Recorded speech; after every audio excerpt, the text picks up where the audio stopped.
ओम नमो भगवते वासुदेवाय। ओम नमो भगवते वासुदेवाय। ओम नमो भगवते वासुदेवाय। ओम नमो भगवते वासुदेवाय। ओम नमो भगवते वासुदेवाय। ओम नमो भगवते वासुदेवाय। नारायणं नमस्कृत्यं नारायणं नमस्कृत्य नरं चैव नरोत्तमं नरं चैव नरोत्तमं देवीं सरस्वतीं व्यासं देवीं सरस्वतीं व्यासं ततो जयमुदीरये। ततो जयमुदीरये। नमो महावदन्याय नमो महावदन्याय कृष्णप्रेमप्रदायते कृष्णप्रेमप्रदायते कृष्णाय कृष्णचैतन्य कृष्णाय कृष्णचैतन्य नामिने गौरद्विषे नमः। नामिने गौरसे नमः। ॐ ज्ञानतिमिरन्धस्य ज्ञानाञ्जनशलाकया चक्षुर्मीलितं येन तस्मै श्रीगुरुवे नमः। श्रीचैतन्यमनोभीष्टं स्थापितं येन भूतले स्वयं रूपकदा ददाति स्वपदान्तिकं वन्देऽहं श्रीगुरौ श्रीयुतापदकमलं श्रीगुरो वैष्णवांश्च श्रीरूपं साग्रजातं सहगणरघुनाथान्वितं तं सजीवं साद्वैतं सावधूतं परिजनसहितं कृष्णचैतन्यदेवं श्रीराधा कृष्णपदान् सहगणो ललिता श्रीविशाखान्वितामश्च। हे कृष्णा करुणा सिंधो दीनबन्धो जगत्पते गोपेश गोपिका कान्त राधाकान्त नमोऽस्तुते। तप्तकाञ्चन गौराङ्गी श्रीराधे वृन्दावनेश्वरी वृषभानुसुते देवी प्रणमामि हरिप्रिये। वाञ्छाकल्पतरुभ्यश्च कृपासिन्धुभ्यैव च पतितानां पावनेभ्यो वैष्णवेभ्यो नमो नमः।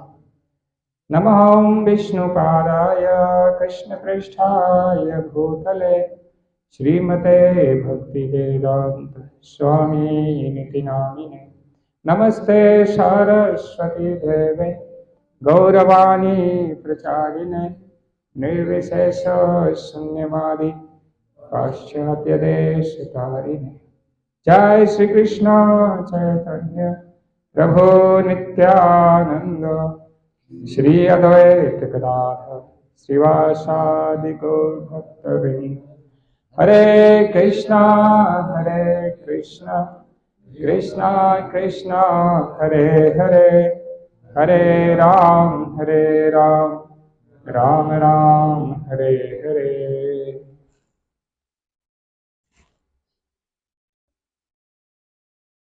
जय जय श्री कृष्ण चैतन्य जय नित्यानंद। जय जय श्री चैतन्य जय नित्यानंद।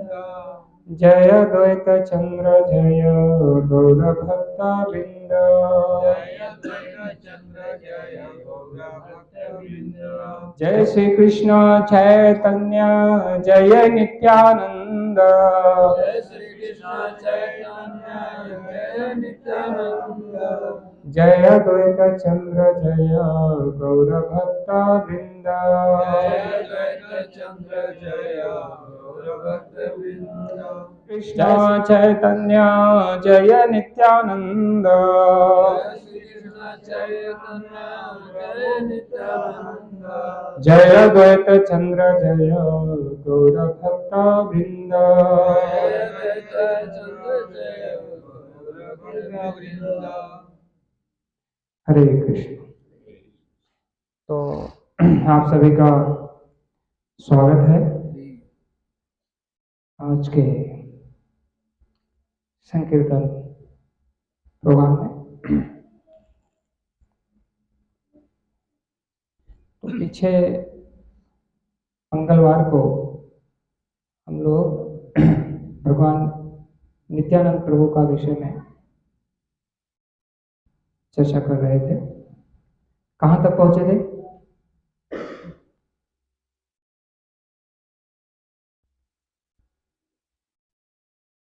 कहते प्रभु जी सुबह का सुना हुआ शाम को याद नहीं रहता, तो अभी आप एक हफ्ते का। हाँ, लेकिन एक बात है, लेक्चर जब सुनने आते हैं ना तो डायरी और पेन साथ में होना चाहिए। ये भी क्लास है तो उसको आप लिखेंगे अगर तो कतई नहीं भूलेंगे, और कुछ जो महत्वपूर्ण बातें रहती है उसको नोट किया जाता है। ओके, तो हम लोग यहाँ तक पहुँच गए थे कि सन्यासी महाराज अड़ाई पंडित के घर पर आए। एक्चुअली भगवान नित्यानंद प्रभु का आगे उनका जो प्लान था उसके लिए उन्होंने एक लीला किया। तो वो भी आप सुन चुके थे, सन्यासी महाराज जी आ गए थे और उनको पिताजी से मांग लिए। जब उन्होंने कहा, बाकी तो सब सेवा उन्होंने किया था, और जाते समय मैंने कहा और क्या मैं आपकी सेवा कर सकता हूँ, तब उन्होंने कहा कि मुझे यात्रा में जाना है और मैं आपका बेटे को चाहता हूँ, यानी नित्यानंद निताई को। तो जैसा कि आप सब सुने कि पूरा जो गांव था, गांव के जो भी वासी जन थे, अपने बेटे से बढ़ के निताई को प्रेम करते थे। ऐसा क्यों? क्या यहाँ तो ऐसा नहीं होता है कि अपना बेटा से बढ़ के दूसरे बेटे को प्रेम करेगा, लेकिन उतना भी नहीं होता। तो जब सबसे पहले कुछ भी आपको संकट आता, सबसे पहले क्या करना चाहते हैं? अपनी सुरक्षा करना चाहता ना। उसी प्रकार से भगवान के हम अंश हैं, आत्मा के अंश हैं, इसीलिए भगवान सबको प्रिय हो जाते हैं। जैसे समझ गए इस बात को नहीं आप? जैसे आप अपना शरीर आपको मतलब आत्मरक्षा करना चाहते हैं, इसका उदाहरण है। तो उसी प्रकार से जो भगवान परमात्मा है और भगवान साथ में हमारा संबंध है, इसलिए भगवान प्रिय हो जाते हैं, सबसे ज्यादा प्रिय हो जाते हैं। जब ब्रह्मा जी ने ग्वाल बालों और बचनों को चुरा ले गए थे, और जब भगवान श्री कृष्ण ने अपना रूप ग्वाल बालों के रूप में और बचनों के रूप में विस्तारित कर दिया, और उसने थोड़ा सा देरी भी हो रही थी घर लौटने के लिए। सारी माताएं इंतजार कर रही थी, एक दूसरी माता दूसरा से पूछ रही थी, अभी आए नहीं। तो जब उस दिन आ रहे हैं ग्वाल बाल और कृष्ण और बछड़े, तो दूर से ही देख के अम्मा का स्तन में दूध आ जा रहा है, गौ माता का स्तन में दूध चूने लग रहा है, और सब बोले देखो आज पता नहीं क्यों हमारा बेटा इतना प्रिय लग रहा है, तो कृष्ण का जैसे लग रहा है। तो कृष्ण जैसे तो लगेगा, कौन थे? कृष्ण। तो ये इसी कारण है कि भगवान के अंश होने के नाते भगवान परमात्मा है, इसलिए सबको वो जीव को प्रिय होते हैं। और थोड़ा नहीं, अपार प्रेम है, बल्कि वही प्रेम जब विकृत हो जाता है, यहाँ देखे आके, यहाँ पे चूंकि स्वभाव है प्रेम करना, लेकिन क्या हो गया है, प्रकृति के गुण में आके गलत दिशा हो गई। जैसे आज मैसेज में था, आज क्या है, वैलेंटाइन डे, क्या है, क्या बोलिए इसका हिंदी क्या होता है? अपना प्रेम प्रकट करना क्या होता है? अच्छा, मतलब एक दूसरे से जो अपना प्रेम है उसको गुलदस्ता देके प्रकट करना या कुछ बोल के। तो प्रभुपाद जी ने बताया है कि यहाँ तो प्रेम नहीं है, यहाँ पे क्या है, आप अपने इंद्रियों को तुष्ट करना चाहते हैं एक दूसरे से, लड़की लड़के से, लड़का लड़की से, और वो वासना है, वासना है, वो प्रेम नहीं। वासना ना भोग वासना, और जब वासना में कुछ गड़बड़ी आ जाती है भोग में, तो क्या होता है, झगड़ा हो जाता है। तो उसमें प्रभुपाद जी ने बताया ये तो गलत जगह प्रेम लग ही रहा है, क्योंकि वो प्रेम किसके लिए है, कृष्ण के लिए है। तो देखो इतना सारा लोग कृष्ण को प्रेम करते हैं, जो आपसे ज्यादा भी कोई प्रेम करने वाला होता तो आप देखो उसको मग्न हो जाते हैं, ईर्ष्या नहीं होती है। और यहाँ भौतिक जगत में उल्टा है। तो जब इतना प्रेम था, कोई बिना निताई को देखे रह नहीं पाता, ठीक। तो नित्यानंद प्रभु ने उनका साथ क्यों छोड़ना चाहा, जहां इतना प्रेम मिल रहा है। एक प्रकार से समझिए उनके बिना सब लोग चिंता नहीं रहना। जैसे जब भगवान श्री रामचंद्र जी निकलने लगे वन के लिए, तब क्या हुआ, रुके भी नहीं लोग, बहुत दूर तक छोड़ने के लिए आ गए, और भगवान को रात में चुपके से निकलना पड़ा। तो ये संग निताई नित्यानंद क्यों छोड़ करके जा रहे हैं, इस बात को हमें समझना चाहिए। वो इसलिए छोड़ के जा रहे हैं, देख रहे हैं करोड़ों करोड़ों जीव कृष्ण प्रेम के बिना तड़प रहे हैं। क्या हो रहा है, तड़पना मतलब समझ रहे हैं ना। हाँ, जैसे मछली को जल से बाहर निकालिए तो क्या छटपटाएगी, उसी प्रकार से कृष्ण भगवान से संबंध भूलने के कारण उसी प्रकार से छटपटा रहे हैं। आप देखते हैं, आप लोग भी विचार कर सकते हैं, जब आपको कोई टेंशन आता है, किसी पर चिंता होती है, या एक दूसरे के द्वारा नहीं भी उपहास करने के लायक रहेगा फिर उपहास किया जाएगा, पारिवारिक समस्या को लेकर के, राजनीतिक बहुत बहुत से, सरकारी में कुछ आपका किसी काम है, शरीर को लेकर के, तो यहाँ भी इस प्रकार से मछली का जैसे तड़प रहे हैं। आप जब कभी क्रोध आता है क्या हाल होता है आपका किसी विषय में, तो करोड़ों करोड़ों जीव इस प्रकार से तड़प रहे हैं कृष्ण के बिना। उनको कृष्ण प्रेम देने के लिए, उनका कल्याण करने के लिए, उद्धार करने के लिए उन्होंने अपने माता पिता और अपने ग्रामवासी को, सबको उन्होंने त्याग दिया।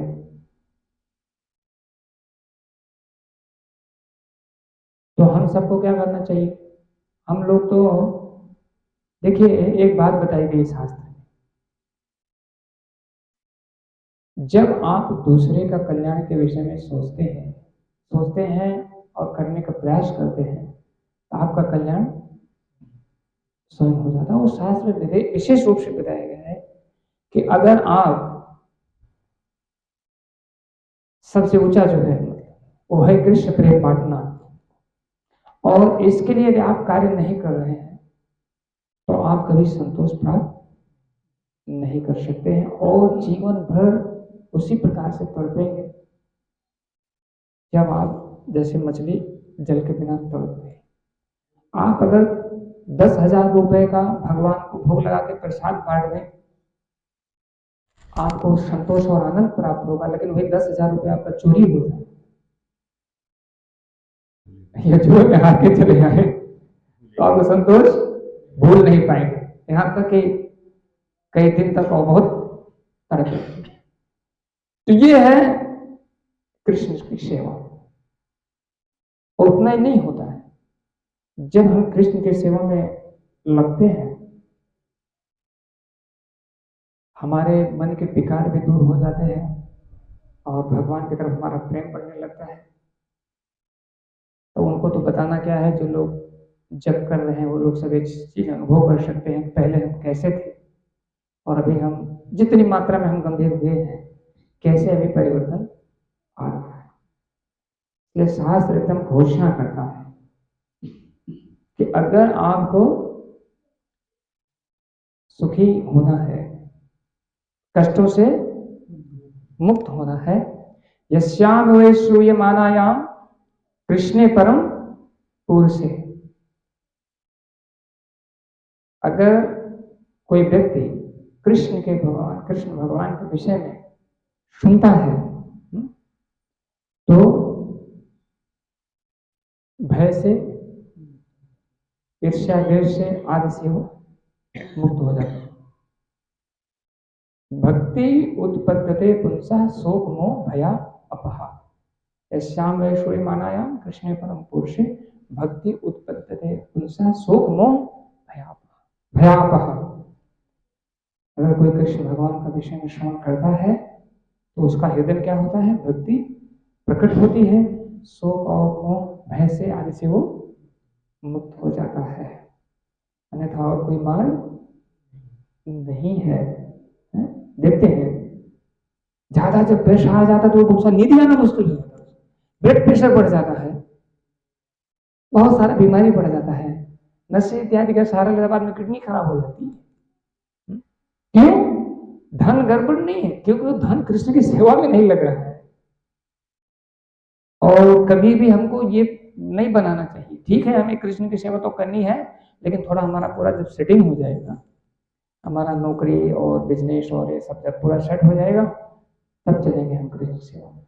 नहीं, ऐसा नहीं होना चाहिए। श्रीनिवास आंगन है मायापुर में, श्रीनिवास पंडित भगवान के भक्त है, तो उनका घर में रोज फंक्शन होता है। जैसे हम लोग हफ्ते में है इकट्ठा हुए हैं, हर रोज वहां भक्तों का आना, कीर्तन, कथा। अब रोज फंक्शन होना है, प्रसाद भी वितरण होना है,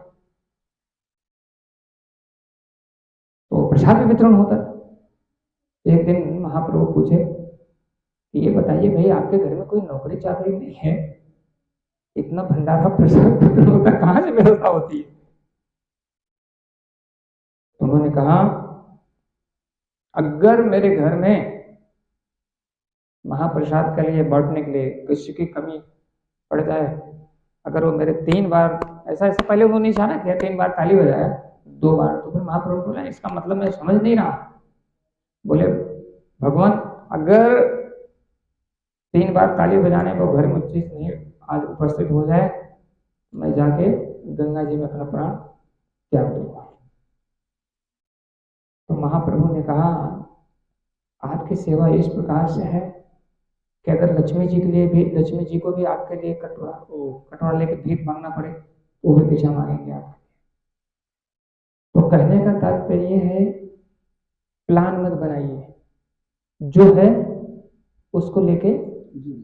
भगवान ये देखना चाहते हैं, भगवान ये देखना चाहते हैं कि आप आगे बढ़ रहे हो कि नहीं। करने देने वाले सब कौन है? आपने सुना होगा, बार बार सुनते हैं, प्रभुपाद जी जब वो विदेश गए तो कितना पैसा था उनका पास, और बाद में 40 करोड़ कम है करना।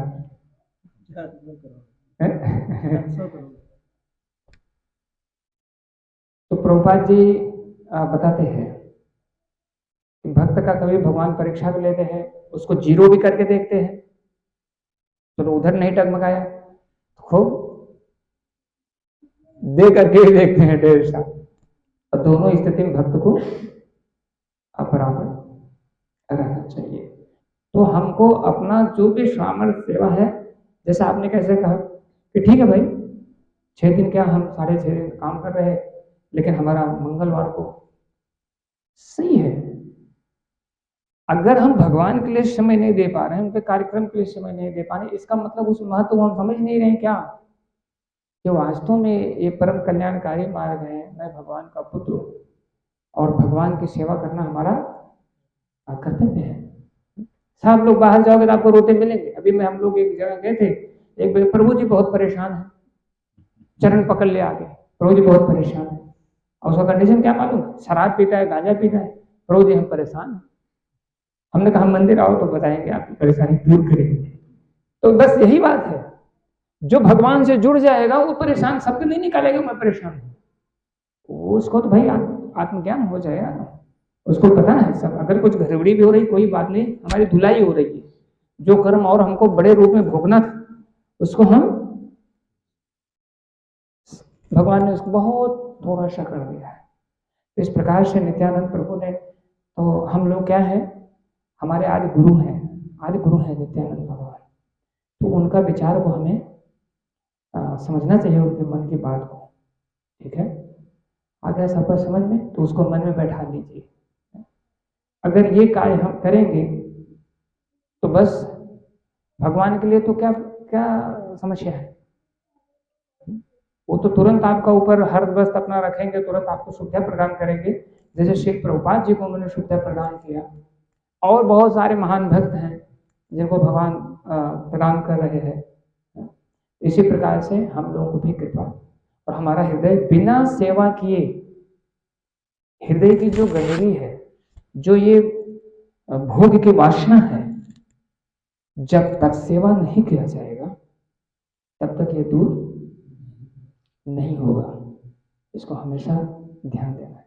हरे कृष्णा कृष्णा कृष्णा हरे हरे, हरे राम राम राम हरे हरे।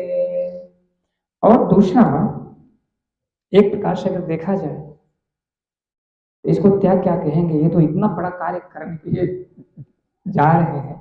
इसमें उदाहरण भी देते हैं, भगवान कपिल जी ने भी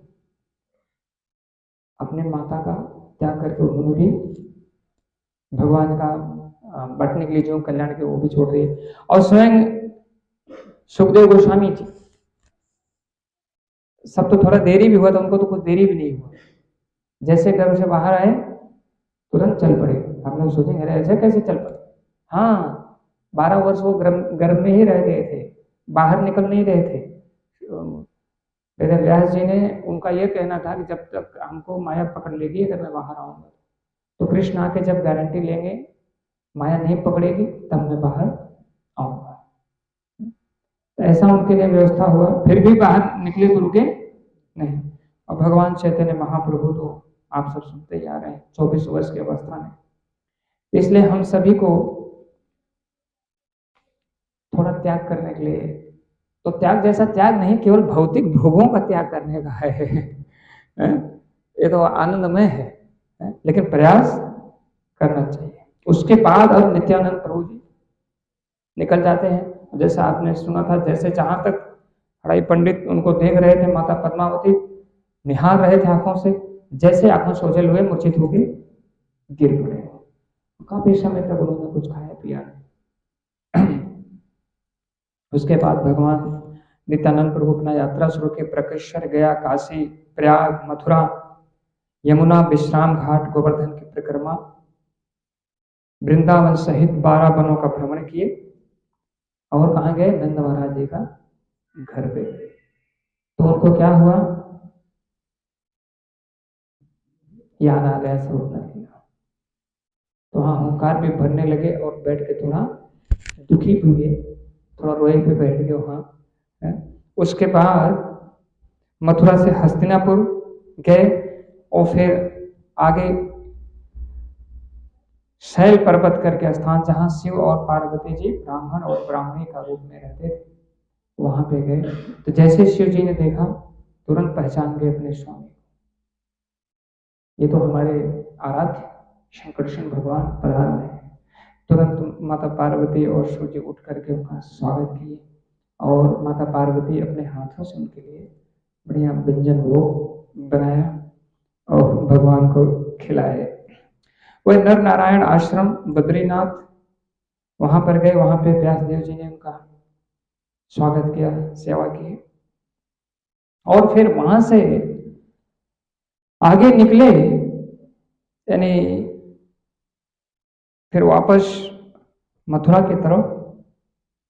तो वो देखे रास्ते में एक भगवान के महान भक्त माधवेंद्रपुरी पाद।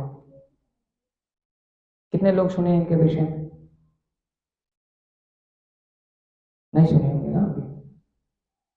शंभू प्रभु तो सुने, तार उठाना चाहिए ना जब वो लोग श्रवण किए हैं। Okay, no problem. तो इनको बताया जाता है ये भगवान की जो आराधना होती है उसके विधि वो साक्षात मूर्ति है माधवेंद्र प्रभु जी। तो इनकी जब मुलाकात दूर से देखते हैं और नित्यानंद प्रभु, तो दोनों जन इधर से ये दौड़ते हैं और उधर से माधवेंद्रपुरी प्रभु जी, और दोनों जन आगे गले मिलते हैं और तुरंत मूर्छित हो जाते हैं। क्यों मूर्छित हो जा रहे हैं? कृष्ण प्रेम में मूर्छित हो जा रहे हैं। तो हम लोगों के लिए सोचना चाहिए कि हम लोग तो भक्ति कम करते हैं लेकिन तर्क वितर्क ज्यादा करते हैं। तो इसलिए बताया गया कि हमको थोड़ा ये सब सुन के मूर्छा तो नहीं आ रही, रोना भी नहीं आ रहा है, कम से कम माला जब करे तो रोना ही आए, वो भी नहीं हो रहा है तो ठीक है। लेकिन हमको अपना जानना चाहिए कि हमारा हृदय बहुत गंदा है, पश्चाताप करना चाहिए। हमारे अंदर वो शुद्धता नहीं है, वो प्रेम पूर्वक हम भगवान को। तो लोग जब फिर वापस चेतना में आए, जोर जोर से रोने लगे, नाचने लगे, उनके अंदर विकार हो गया जो भक्ति का होता है, और इतना आंसू गिरा कि पृथ्वी मैया पूरा गीला हो, मतलब स्थान गीला हो गया। तो पृथ्वी माता अपने को धन्य मानती है। पृथ्वी मैया वहीं खुश रहती है, कहाँ? जहां जीव, अब उनको भक्त कह लीजिए, जो कीर्तन करके नृत्य करते हैं, नाचते हैं, भगवान की लीला में आनंद लेते हैं, अश्रुपात होता है, वो अपने को वहां धन्य मानते हैं। और ये जो आंसू है, जो आंसू गिरता है भगवान के लिए, भगवान के चिंतन में, याद में, ये लीला, इसका बनाया था सैकड़ों गुना यमुना और गंगा के जल से श्रेष्ठ है। इस प्रकार का अश्रुपात होना। तो जब नित्यानंद प्रभु थोड़ा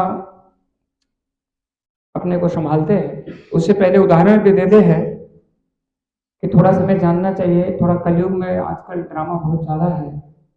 हरिदास ठाकुर जी जब जगन्नाथपुरी में थे, वहां भक्त लोग नृत्य कर रहे थे, तो एकदम ऊंचा छलांग मारने लगे, लौटने लगे, रोने लगे।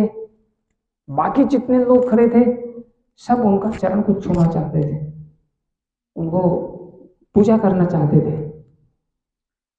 और उसी में एक स्मार्त ब्राह्मण खड़ा था। स्मार्त ब्राह्मण मतलब जो भक्ति योग का कम पालन करते हैं, कर्मकांड में ज्यादा रुचि होती। देखिए जब सब लोग इतना हरिदास का सम्मान करना चाह रहे हैं, इनका पैर छूना चाह रहे हैं, तो फिर लोग सोचा लाओ मैं भी ऐसा ड्रामा करता हूँ, मेरा भी मान सम्मान हो जाएगा, मेरा भी चरण छुएंगे।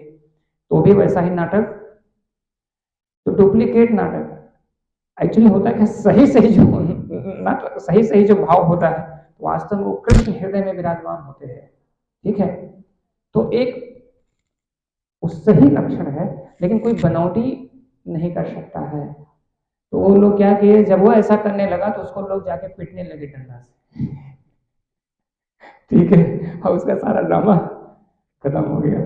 इसी प्रकार से एक बार श्री प्रभुपाद जी अब वृंदावन में कथा कर रहे थे शिष्यों के साथ, तो उसमें से एक शिष्य बोला, प्रभुपाद जी एक बहुत बड़ा भक्त संत आया है। बोले क्या? बोला उसका अंदर पूरा भक्ति का पिता रो रहा है, जमीन पे लौट रहा है, अश्रुपात हो रहे हैं।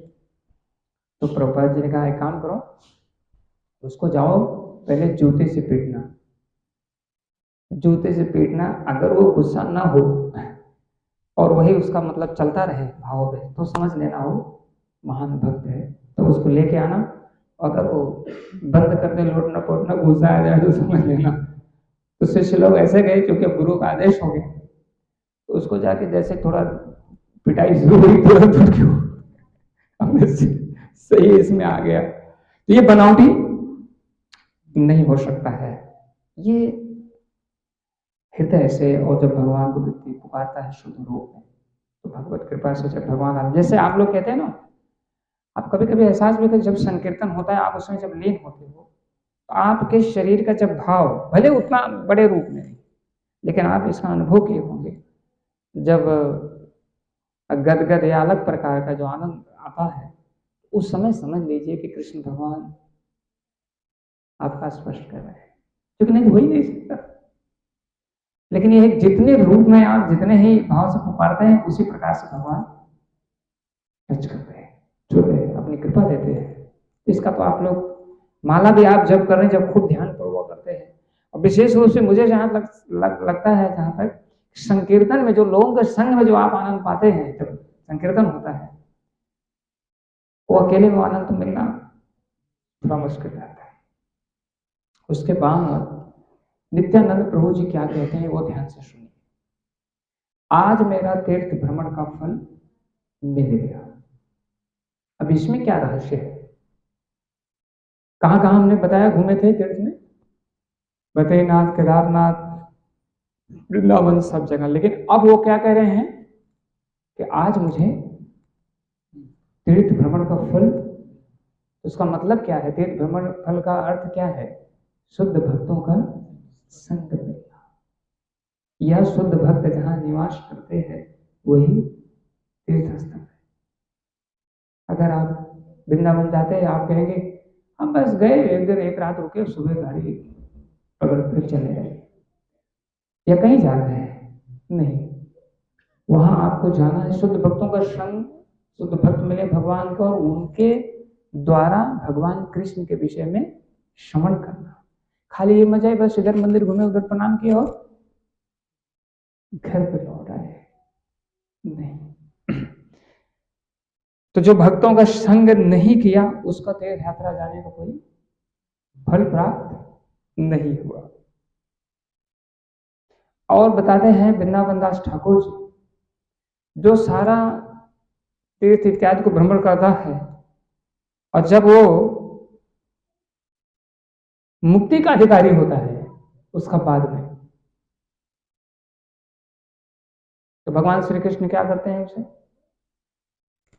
शुद्ध भक्त का संग देते हैं। चाहे वो तीर्थों को भ्रमण करने के बाद, ऐसा ही कोई व्यक्ति यहाँ पर बताया, तीर्थों को भ्रमण करने के बाद जब कोई मुक्ति का अधिकारी होता है, उसे शुद्ध भक्त का संग प्राप्त होता है। इस चीज को हमें खूब अच्छा से समझना चाहिए। हम लोग क्या चाहते हैं? मंदिर जाने की क्या जरूरत है? हम अपना घर में कोई, हाँ हृदय में तो है भगवान, इधर है, हाँ हृदय में है भगवान, बात सही है, लेकिन क्या आपको क्षमता है वो देखने की भगवान? और श्रील प्रभुपाद जी बताते हैं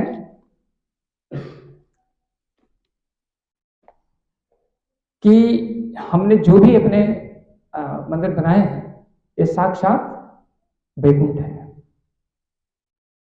साक्षात वैकुंठ है। इसलिए मंदिर में आकर के भगवान की कथा, और जहां भी जितने ब्रांच हैं, और यहां तक वो धाम से अभिन्न है, तो अब यहाँ का महिमा आपको समझना चाहिए। यहाँ मतलब जहाँ भी जहाँ सेंटर है, और जहाँ पे मंदिर है, जहाँ भगवान की सेवा विधि, मतलब पूजा हो रही है विधि से, वो स्थान वैकुंठ के समान है। और यहाँ भी बताते हैं, जो माधवनपुरी पाद के साथ में जो शिष्य लोग थे, वो जंगल जंगल से आ रहे थे कि हमें भौतिकतावादी लोगों का संग न प्राप्त हो। क्यों? जंगल में तो जानवर मिल सकते, खा सकते। तो उन्होंने कहा है कि अगर जानवर एक बार में खा जाएगा तो चलो एक जन्म गया, लेकिन अगर गंदा व्यक्ति का संग मिल जाएगा तो कई जन्म सत्यानाश हो जाएगा। इसलिए जैसा रहे संग वैसा चढ़े।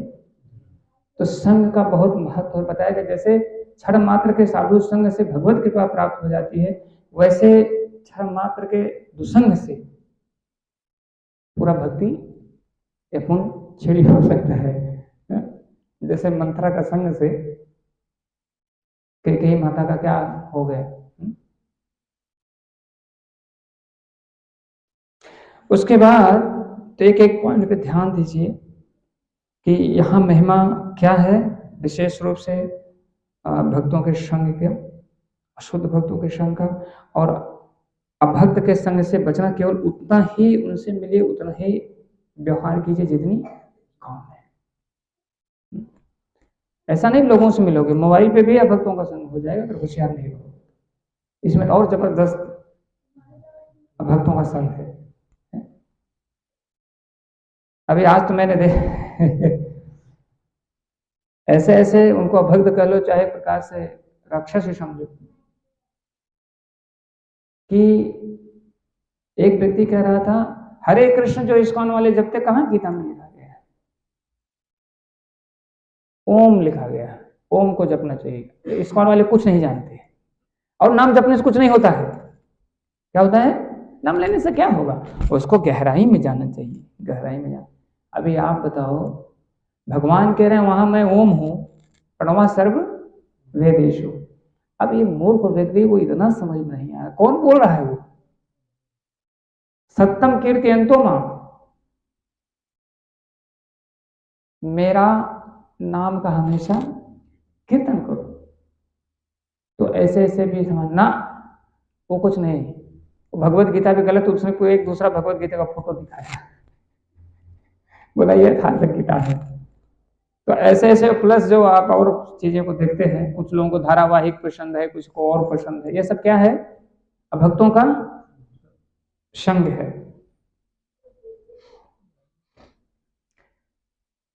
तो दोनों जन आगे जा रहे थे, उसी समय काला बादल आ गया, पानी वाला। दोनों जन जोर जोर से रोने लगे और एक दूसरे का चिल्लाने लगे, मूर्छा आने लगी। क्यों पता है? उनको कृष्ण का स्मरण होने लगा। तो आगे बहुत महिमा, उसमें हम बहुत नहीं जाएंगे। तो नित्यानंद प्रभु का गुणगान वहां पे करने लगे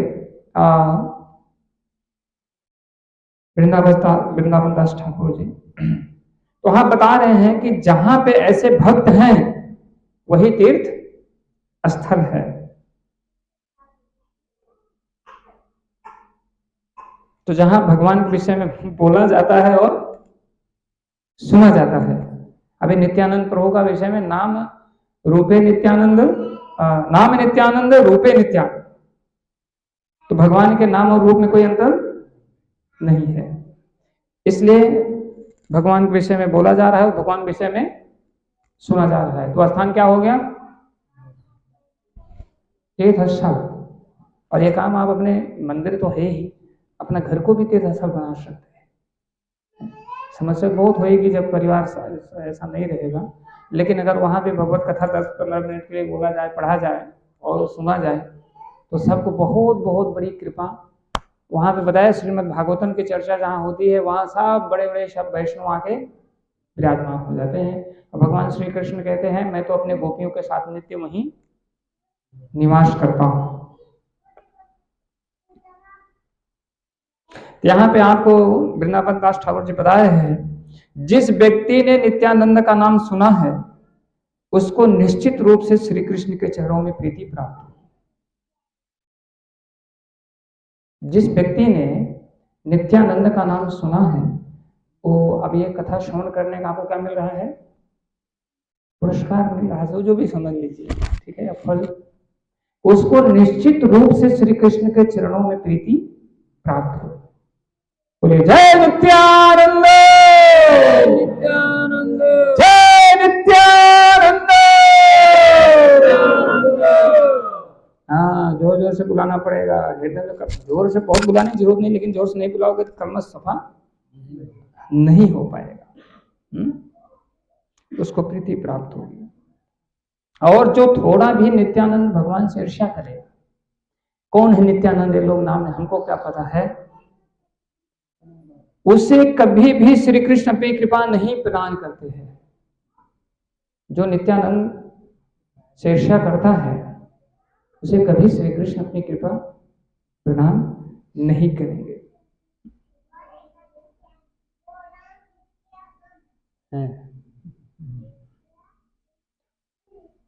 गुरु रूप में फिर स्वीकार करते हैं नित्यानंद प्रभु माधवनपुरी पाद को।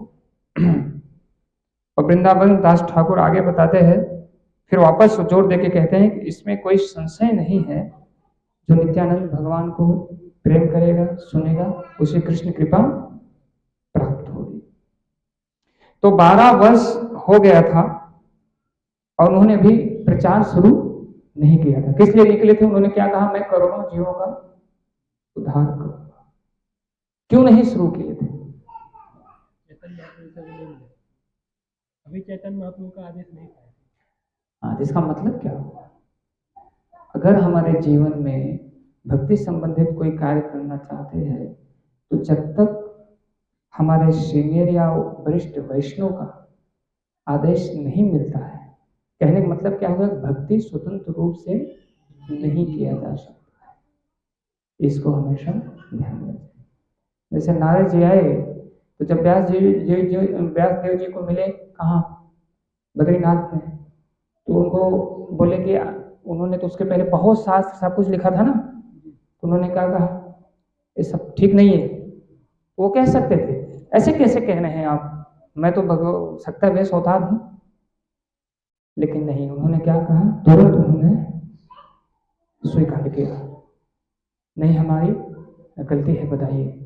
तो इस प्रकार से हमें अगर वास्तव में ऐसे विशेष रूप से समझना चाहिए, आप जिस मिशन में, यानी जैसे इस्कॉन संस्था को जो लोग पसंद कर रहे हैं, जो लोग जुड़े हैं, तो उनको समझना चाहिए कि ये एक सिस्टम बना हुआ है, कैसे करना है, क्या करना है। तो अगर आप कोई भी इस प्रकार से प्रश्न करना तो कहाँ से जाता है? ऐसा नहीं है कि कुछ लोग होते हैं, हमने उनको पसंद किया, उनको पसंद किया, उनको पसंद, उनसे कुछ पूछा, उनसे कुछ पूछा, ऐसा सिस्टम नहीं है। पहली बात तो एक शिक्षा गुरु जो जीवन में होता है वो आपका एकदम उसको दीक्षा गुरु के जैसे सम्मान करना चाहिए, और एक प्रमुख रूप से होता है। ऐसे शिक्षा बताने वाले बहुत लोग हैं, प्रमुख रूप मतलब क्या है? उसको हम पूरा समर्पित होते हैं, जबरदस्ती नहीं होना है लेकिन उसका संग एक तो आपको ये करना पड़ेगा मार्गदर्शक रूप में है? और तब आप जाके भक्ति में आगे बढ़ पाएंगे। और ऐसा व्यक्ति को भगवान की कृपा पाने के लिए ज्यादा प्रयास नहीं करना पड़ता। किसको? जो नियमों का पालन कर रहे हैं। कोई कोई भक्त है, सेंटर बना है, प्रभुपाद जी का आदेश है कि आपको हफ्ते में एक दिन मंदिर में जाके, प्रभुपाद जी तो आदेश है पूरा दिन जाके आपको सेवा करनी है, सुबह से शाम तक, 6 दिन आपका और 1 दिन आमंत्रण। वो लोग क्या करता है, एक दिन हफ्ते की बात छोड़ो, महीनों महीनों भी नहीं आएंगे और कहीं से जाके किसी से संबंध बनाए भक्त से और दीक्षा ले लेंगे और कार्य कर लेंगे। तो ये क्या हुआ? सेंटर क्यों बनाया गया है? सेंटर इसलिए बनाया गया है कि आपका वहां शुद्धिकरण किया जा सके। शुद्धिकरण इसलिए किया जा सके, हम लोग भगवान से अहंकार के कारण दूर हैं। किसके कारण है दूर? अहंकार का मतलब होता है कि जो हम मन में सोचते हैं वो बहुत अच्छी बात है, ठीक है, इसी कारण हम भगवान से दूर और फिर वही कार्य कर रहे हैं। फिर क्या कार्य कर रहे हैं? सेंटर में जो निर्देश मिला है, जैसे संडे को भक्तों के इकट्ठा होना है, उनको चर्चा करनी है, सेवा करना है, चर्चा के विषय में समझना है। तो माया इतनी सूक्ष्म है, जब भरत महाराज जी निर्णय लिए कि देखो मेरा नाम जपना सारा नहीं, पहले ये हिरन के बच्चे को पालना ठीक है, अब देख लीजिए मन की बदमाशी, समझ लीजिए यही बात। और उनको जिनको की अष्ट विकार के लक्षण प्राप्त हो गए थे, हो गया था भरत महाराज जी को, बस मन जो कहने लगा, कुछ लोग बोले देश काल परिस्थिति, देश काल परिस्थिति बनाने वाले हम, हमारी आपकी योग्यता है देश काल परिस्थिति बनाने के लिए? हम आप तो यही बना लेंगे, काम करो 2 माला जब करो, खाली देश काल परिस्थिति यही है हमारी, वो बिजी और भी कुछ दिन में 2 माला भी बंद हो जाएगा। तो देश काल परिस्थिति बनाने वाले जो हमारे महान आचार्य हैं वो बनाते हैं। तो यहाँ पे आप देखिए इसको खूब ध्यान से, क्या होता है कि भरत महाराज अपने आप निर्णय लेने लगे, ये सब बहुत ठीक है, इसकी सेवा करना ठीक। और उसका परिणाम क्या हुआ? उसका परिणाम ये हुआ कि जिसको भगवत धाम जाना था, जिसको घर परिवार सब छोड़ के आए थे, योग्यता प्राप्त होने के बाद में भी उनको जानवर का योनि में प्रवेश कर जाना पड़ा। तो माया इतनी सूक्ष्म है, कोई सोचेंगे अरे मंदिर में गए, छोड़ो वहां जाने की जरूरत नहीं है, अलग अलग आपका विचार है। या फिर मैं एक काम करता हूँ, कोई बात नहीं, सबसे बड़ा जानते हो और माया क्या, चलो मैं भी बाबा बनता हूँ, मैं भी प्रचार करूँ, मैं भी एक संघ को मैं भी तैयार करूँ। नहीं, कभी भी हमको मार्गदर्शन के अनुसार मिलता है तो हमें सेवा करनी है, ये सब चीजों का विशेष ध्यान देना है। कहीं माया हमको खींच न ले जाए। और वास्तव में होता क्या है, हमारी बीमारी बताएगा कौन? हमारी बीमारी तो डॉक्टर बताएगा ना, यानी दूसरा जो भक्त है जो, वही तो हमको बता सकता है। और अगर पता लग हमने किसी की शरण नहीं लिया, कुछ किया ही नहीं, हम अपने मन में ही मस्त हैं, तो कोई हमको देखने वाला भी नहीं है कि हम माया में है कि भक्ति में, गैर माया में है। इसलिए प्रभुपाद जी ने ऐसा सिस्टम बनाया। बहुत लोग ऐसे भी है इस्कॉन में, उनको माया भी घसीट ले जाती। पहले आएंगे, बहुत जोर से भक्ति में जुड़ेंगे, पता लगा 2-4 साल महीने पहले आपने बहुत सेवा कर रहे थे, इधर धो रहे थे, हर काम अकेले प्रसाद बांट रहे, बाद में पता लगा अरे भैया वो भक्त कहाँ गए, अरे पता नहीं कहाँ, उनको फोन भी नहीं लगता है। तो इसलिए हमें समझना चाहिए। और ये पूरे हमारे जो शास्त्र है, अगर आप बढ़िया से उसका श्रवण करें तो आप पाएंगे कहीं भी स्थान नहीं है क्या स्वतंत्र होके भक्ति करना। आप टिक नहीं पाएंगे, कुछ दिन चलेंगे, बाद में सो जाएंगे। या तिलक कुर्ता सब कुछ लगा रहेगा, सब कुछ बाहर से लगेगा, हाँ आपको प्रणाम भी होगा, लेकिन अंदर से आपका कृष्ण प्रेम के लिए हृदय खोखला रहेगा। बहुत कुछ मिल सकता है। प्रभु जी ने बताया था, कुछ लोग बहुत संगीत की कला है, कुछ लोग बहुत लेक्चर देने की बढ़िया कला है, कुछ लोगों के अंदर पैसा डोनेशन निकालने की कला है। तो कुछ बता रहे थे ये मंदिर बना देने से, बहुत बढ़िया लेक्चर देके भीड़ लगा देने से कोई भगवत धाम नहीं चला जाएगा। भगवत धाम जाने की एक ही योग्यता है कृष्ण कृपा प्राप्त करने की, कि जो हमारे सेंटर है, सेंटर में जो अधिकारी जहां भी आप हैं, जो नियुक्त हैं, उनके मार्गदर्शन में आप सेवा और भक्ति अपना कीजिए। क्या यही बताते हैं? तो बिना भगवान चैतन्य महाप्रभु के आदेश का उन्होंने प्रीचिंग, तो भगवान चैतन्य महाप्रभु के जो भी अनुयायी हैं, जब तक उनको आदेश नहीं मिलता है तब तक कोई कार्य करना पसंद नहीं करते हैं। और जो नित्यानंद प्रभु का लीला सुनने की इच्छा नहीं करता है, उसको वृंदावन दास ठाकुर कहते हैं वो पापी है। वैष्णव उसका मुख देखना नहीं चाहते हैं, और वो तो कहते हैं मैं उसे लात मारूंगा। यानी समझिए कि आप लोग कितने सौभाग्यशाली हैं। यहाँ तो बहुत सारा लोग आप देखे ना हरे कृष्णा ही बोलते तो उल्टा आपको जवाब देते, तो नित्यानंद प्रभु को बारिश हो रही। आप लोगों को बहुत कृपा है कि जो नित्यानंद प्रभु गौरांग महाप्रभु को समझने का कृपा मिली हुई है, उनको प्रेम करते हैं। नित्यानंद की कृपा से गौरांग महाप्रभु की कृपा प्राप्त होती है। क्यों? क्योंकि गौरांग महाप्रभु के प्राण नित्यानंद है और नित्यानंद के प्राण गौरांग महाप्रभु। तो नित्यानंद प्रभु कृपा से गौरांग महाप्रभु कृपा, और जब गौरांग महाप्रभु प्रसन्न हो जाएंगे तो नित्यानंद प्रभु कृपा मिल जाएगी। ओके, तो आज के लिए इतना ही मैं समझ रहा हूँ, समय ज्यादा हो गया होगा, तो हम लोग सुनते रहेंगे। तो कृपया करके ये हमारा आप लोगों से कहना, एक पेन और एक छोटी आपके पास बुक होना चाहिए, मेन पॉइंट को आप नोट करें। इससे आप जानते हैं आपको प्रेरणा मिलती है। जैसे यहाँ पे जितना बात यहाँ मंदिर की महिमा समझ में आ गई, साथ साथ वैकुंठ के समान है, भक्तों के संघ की महिमा श्रवण करने के लिए मिल गया, और जो हमारी स्वतंत्र रहने की इच्छा है उसके विषय में हमको जानकारी मिली है। तो एक एक पॉइंट जब हम नोट करके रखते हैं तो हृदय में वो बैठ जाता है, फिर वो गलती हम नहीं करते, उसकी महिमा समझते और हमारा प्रेम बढ़ता है। नित्यानंद भगवान की जय, गौरांग महाप्रभु की जय, गौर भक्त वृंद की जय, जय गौर प्रेमानंद। हरे कृष्ण। बहुत बहुत